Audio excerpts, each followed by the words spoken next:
10वां अवतार जो होगा संभल नगरी में, और विष्णुदत्त शर्मा नाम का एक ब्राह्मण होगा, उसके घर पर जन्म होगा। और वो विशेष अलग से ही वैरायटी का बालक होगा, उसका उन अन्य से तगड़ा शरीर होगा, क्योंकि वो स्पेशल भेज रखा होता है तो। और उसकी लंबी तलवार होगी, इन कृतघ्नी प्राणियों को ऐसे काटेगा न जैसे या करेन गेहूं काटा करे, ऐसे काटेगा न बुरी तरह इनको खत्म करेगा। फिर क्या होगा, उन प्राणियों को बख्शा जाएगा जो उस समय भी भगवान से डरने वाले होंगे।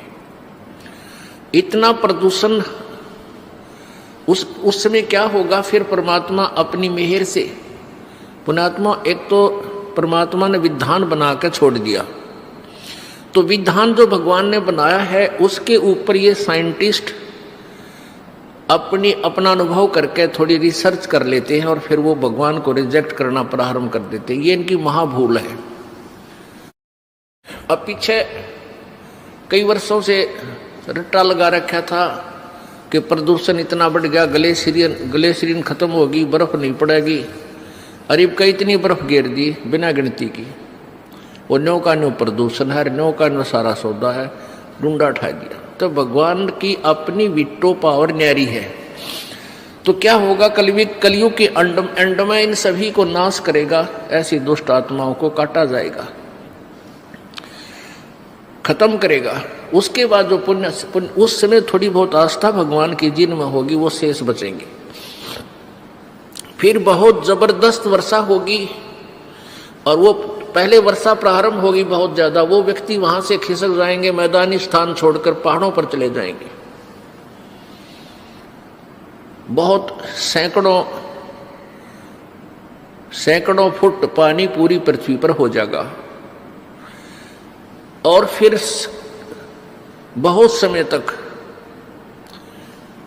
ये पानी धीरे धीरे ये जल सूखना शुरू होगा, और जो जमीन का अनउपजाऊ अंश था वो जल के कारण ऊपर आ जाएगा, और फिर धीरे धीरे वो सूखेगा, सारा पानी जल सूख के फिर उसमें जंगल हो जाएगा, पूरी पृथ्वी पर वन हो जाएगा, पेड़ पौधे बहुत ज्यादा उग जाएंगे, और फिर पर्यावरण का परिवर्तन फिर होगा।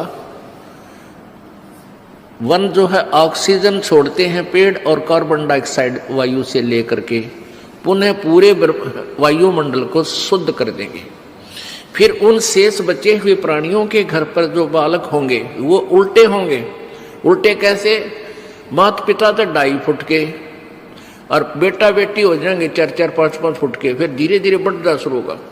तो सतयुग में सैकड़ों फुट हाइट के इंसान हो जाते हैं, सैकड़ों फुट, और लाखों वर्ष की आयु हो जाती, क्योंकि शुद्ध वायु, शुद्ध वातावरण, बीमारी होती नहीं उस समय सतयुग में, बहुत कम।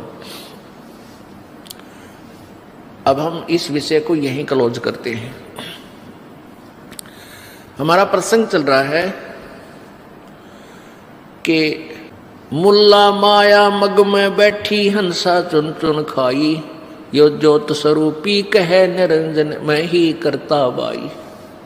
एक न करता दो न करता नो ठहराए बाई, 10वां भी धुंधर में मिल जा सत्य कबीर दुहाई।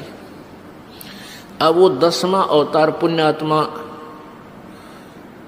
राजा हरिश्चंद्र जी मेकलंक नाम से प्रकट हुए, जन्म लेंगे मां से, और फिर वो इतने पाप के भागी हो जाएंगे, अरबों खरबों प्राणियों को मार के जी मनुष्यों को वो उसके बैड अकाउंट में लिख देगा काल, और फिर उसको इन पापों के कारण नरक में ठोका जाएगा।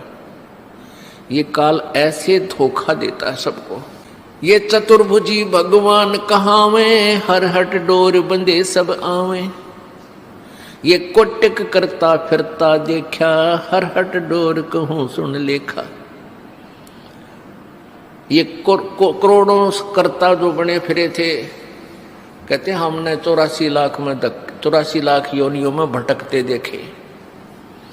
ब्रह्मा विष्णु महेश ये वो पुण्यात्मा है जो कभी परमेश्वर कबीर जी की शरण में रहे हैं और ये पार नहीं हो सके, ये काल का हाथ लाग गए और काल भगवान ने इनको अपने पुत्रों के रूप में जन्म देकर इन यहाँ का इंचार्ज बना दिया है। पुण्य इन्हीं का है, इनसे एक्स्ट्रा फिर तप करवाता है, इनमें बैटरी चार्ज कर लेता है और फिर इनसे अपना उल्लू सीधा करता है। फिर ये ब्रह्मा मर जाएगा, 7 ब्रह्मा की फिर नया ब्रह्मा जन्म करके उत्पन्न करके ये रख देगा काल। 7 ब्रह्मा की मृत्यु के बाद एक विष्णु जी की मृत्यु होगी और 7 विष्णु की मृत्यु के उपरांत एक शिव की मृत्यु होगी। और जो अब वर्तमान में ब्रह्मा विष्णु महेश चल रहे हैं, ये 84 लाख योनियों में चले जाएंगे, साधारण प्राणी बन जाएंगे और नई पुण्यात्माओं को इसी पद पर विराजमान कर देगा। इसलिए एक सूक्ष्म वेद में कहा कि कोटिक करता हमने फिरता देखा, हर हट डोर कहूं सुन लेखा। हर हट डोर कहते चतुर्भुजी भगवान कहावे, ये हर हट डोर बंधे सब आवे। ये अरहट का कुआ लोई, यागल बंधा है सब कोई। कीड़ी कुंजर और अवतारा, हर हट डोर बंधे कई बारा। हर हट डोर किसे कहते हैं? पहले पुराने समय में सिंचाई का साधन किसानों के पास एक कुआं होता था, कच्चा कुआं खोदते थे, बहुत गहरा होता था। उस कुएं के ऊपर एक पक्का स्ट्रक्चर बनाते थे दूरी से और उसके बीच में एक पुली लगाते थे, एक पुली, और उसके ऊपर एक चैन डाल देते थे जो नीचे जल तक जाती थी। उस चैन की चौड़ाई लगभग 1 फुट होती थी। उस चैन के ऊपर उस बेल्ट के ऊपर बाल्टियां फिक्स कर देते थे, बाल्टियां, और उन वो बाल्टियां नीचे से फिर उस पुली को घुमाया जाता था बैलों के द्वारा, जैसे कोल्हू चलाया जाता है। वो बाल्टी नीचे से पानी भरकर आती थी, ऊपर खाली हो जाती थी, वो जल खेतों में चला जाता था। वो खाली बाल्टी फिर नीचे जाती थी, नीचे से भरकर आती थी, फिर खाली हो जाती थी, फिर जाती थी, फिर खाली हो जाती थी। इसको अरहट का कुआं बोलते हैं। आपको उसका एक चित्र दिखाते हैं, क्योंकि वर्तमान के बच्चों ने अरहट नहीं देखे, हमने देखे। हमारे समय हम बालक थे तब तक कहीं ना कहीं इनकी थोड़ी सी नामो निशान कहीं कहीं इधर जहाँ नहर का व्यवस्था नहीं थी सिंचाई की, वहाँ ये देखने को मिलते थे। अब तो इनका नामो निशान ही मिट गया। ये देखिएगा, ये अरहट का कुआं लोई, ये देखिएगा अरहट, रहट देसी भाषा में रहट कहा करते हैं, वैसे हरहट भी बोलते हैं। ये अरहट है, यो अरहट का कुआं लोई, यागल बंधा है सब कोई। ये कीड़ी कुंजर और अवतारा, हरहट डोर बंधे कई पारा। ये कुआं है एक, ये कुआं है, ये कुआं है, ये वाला।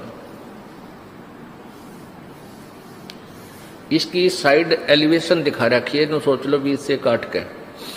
और ये है एक पुली, ये व्हील सा होता था, इसके ऊपर ये चैन लटक रही है, ये वाली,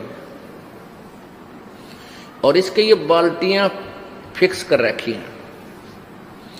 और ये ऐसे चलता था, तो ये यहां से पानी भरकर, ये पानी से भरकर ऊपर आती है और यहां खाली हो जाती है। यहां से ये जल खेतों में चला जाता है और ये फिर ऐसे आ जाती हैं, फिर यहां से भरकर फिर आती हैं, फिर खाली हो जाती हैं, फिर आती हैं, फिर खाली हो जाती है। ये चक्कर चलता रहता है। ये जन्म मृत्यु का चक्कर बता रहे हैं परमात्मा कि ये अरहट का कुआं लोई, यागल बंधा है सब कोई। कीड़ी यानी चींटी और कुंजर माने हाथी। कीड़ी कुंजर और ये अवतारा, ये ब्रह्मा विष्णु महेश जैसे, और इनके आगे अंश अवतार राम कृष्ण जैसे, कीड़ी कुंजर और अवतारा, हर हट डोर बंधे कई बार मर लिए जन्म लिए ये थारे भगवान। ये चतुर्भुजी भगवान कहावे, हर हट डोर बंधे सब आवे। ये कोटिक करता फिरता देखा, हर हट डोर कहूँ सुन लेखा।